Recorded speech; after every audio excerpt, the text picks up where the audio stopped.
Dear student, चलिए बच्चों, आज हम पाठ 16 नदी कामधेनु, जिसको कवि त्रिलोचन जी ने लिखा है, उस पाठ को हम लोग पढ़ते हैं। पहले हम लोग कवि का जीवन परिचय पढ़ेंगे। इसमें त्रिलोचन जी का जन्म 20 अगस्त 1917 को उत्तर प्रदेश में हुआ। इन्होंने अंग्रेजी साहित्य में एमए किया। जीविका के लिए बरसों शब्दकोश संपादन और हंस कहानी आदि पत्रिकाओं का सह संपादन करते रहे। सन 1951 में गणेश राय नेशनल इंटर कॉलेज में अंग्रेजी के प्रवक्ता नियुक्त हुए। ताप के ताए हुए दिन प्रसिद्ध काव्य संग्रह के लिए इन्हें साहित्य अकादमी पुरस्कार मिला। इनकी प्रसिद्ध काव्य कृतियां हैं धरती, गुलाब और बुलबुल, गजलें और रुबाइयाँ, दिगंत, उस जनपद का कवि हूँ, सोनेट, चैती कविताएं आदि। त्रिलोचन जी की कविता अभावग्रस्त लोगों की कविता है। इनकी भाषा में चित्रात्मकता मिलती है। दिसंबर 2007 में 91 वर्ष की आयु में इनकी मृत्यु हो गई। चलिए बच्चों, नदी कामधेनु। नदी को कामधेनु के रूप में माना गया है। जिस प्रकार से कामधेनु गाय जो सभी की इच्छाओं की पूर्ति करती थी, उसी प्रकार से नदी भी हमारी सारी इच्छाओं की पूर्ति करती है। क्योंकि देखिए बच्चों, अगर नदी है तो जीवन है। नदी से ही हमें जल प्राप्त होता है और जल ही जीवन है। नदी पर बांध बना करके उससे बिजली का उत्पादन होता है। नदियों से ही पेड़ पौधों की सिंचाई होती है। नदियों से ही हमारी खेती होती है, जिससे अनाज उत्पन्न होता है और हमारी जीविका चलती है। तो चलिए इस पाठ को हम लोग पढ़ते हैं।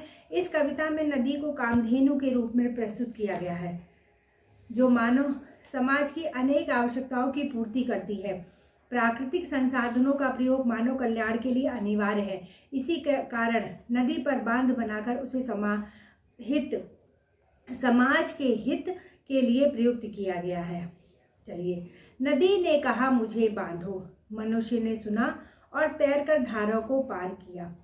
नदी ने कहा, यानी कि एक नदी जो बहुत गहरी है और लोगों ने ये सोचा कि इस नदी को कैसे पार किया जाए, तो उसने कहा मुझे बांधो, अर्थात मुझ पर नाव चलाओ और उसे पार करो। जब नाव में बैठोगे तभी हम नदी को पार कर सकते हैं या तैर करके पार कर सकते हैं। मनुष्य ने सुना और तैर कर धारा को पार किया, और उसने तैर करके इस समग्र नदी को पार कर लिया। यहाँ बच्चों, आप लोगों ने देखा होगा कि नदी पहाड़ों से ही निकलती है, और नदी जब पृथ्वी पर आती है, आते आते धरती पर, मतलब धरा पर, समतल भूमि पर आते आते इसकी धारा बहुत तेज नहीं, मतलब फिर भी बहुत, मतलब ऐसी रहती है कि लोग इसको आसानी से पार नहीं कर सकते हैं। नदी ने कहा मुझे बांधो, मनुष्य ने सुना और सपरिवार धारा को नाव से पार किया। नदी ने कहा मुझे बांधो। नदी ने कहा कि मेरी बात सुने और मेरे जल का उपयोग करो। अगर तुम्हें इस पार से उस पार तक जाना है तो मनुष्य, इस पर सपरिवार, अगर तुमको इस पार से उस पार जाना है तो नाव के द्वारा तुम मुझे पार कर सकते हो। नदी ने कहा था मुझे बांधो, मनुष्य ने सुना और आखिर उसे बांध लिया। बांधकर नदी को मनुष्य दूह रहा है, अब वह कामधेनु है। कवि ने कहा कि नदी ने कहा है कि मुझे बांधो। बांधने का अर्थ यहाँ ये है कि मेरा उपयोग करो, मेरे जल का उपयोग करो। कामधेनु अर्थात हर एक इच्छाओं को पूर्ण करने वाली गाय। काम अर्थात हर एक इच्छाओं को पूर्ण करने वाली, धेनु का अर्थ होता है गाय। उसी प्रकार से हम नदी के जल के को बहुत अधिक उपयोग में ला सकते हैं। नदी पर बांध बना करके मनुष्य ने बिजली बनाया, और उसी बिजली से अनेक उद्योग धंधे चलते हैं, जिससे कि सारे कार्य और व्यापार होते हैं। मनुष्य ने बिजली बनाया जिससे कि इलेक्ट्रिक ट्रेन वगैरह चलती है। मनुष्य ने बांध बनाया और उस बांध से कई नहरों को भी निकाला।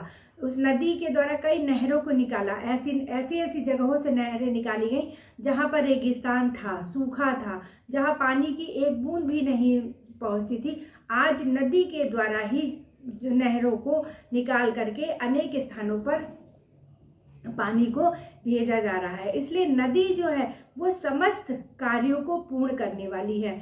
जल के बिना जीवन नहीं है। और आप लोगों ने ये भी देखा होगा कि भारत के प्रत्येक बड़े बड़े शहर जो है वो नदियों के किनारे ही बसे हुए हैं। नदियों से ही हमारा विकास संभव है, क्योंकि नदी जो है वो हमारे लिए जीवनदायिनी भी है।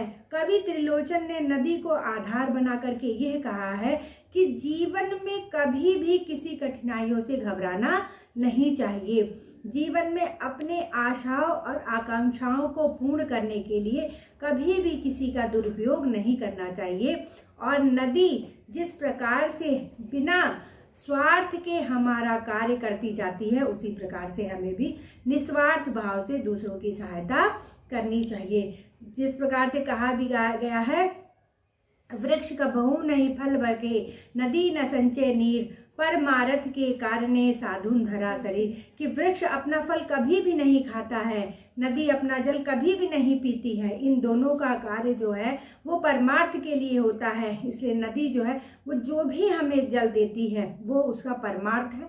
निस्वार्थ भाव से नदी ने हमारी हमेशा सेवा की है। अतः हमें अपनी नदियों को हमेशा स्वच्छ रखने का प्रयास करना चाहिए। नदियों को स्वच्छ रखें, उसमें गंदगी नहीं करें, तभी हमारा भारत और भी अधिक विकास कर पाएगा। देखो बच्चों, आप लोगों ने इसका एक्सप्लेनेशन देखा। क्वेश्चन आंसर भी आप लोग अपनी कॉपी में मैंने सेंड कर दिया है, उसको कंप्लीट कर लीजिएगा। Okay, thank you.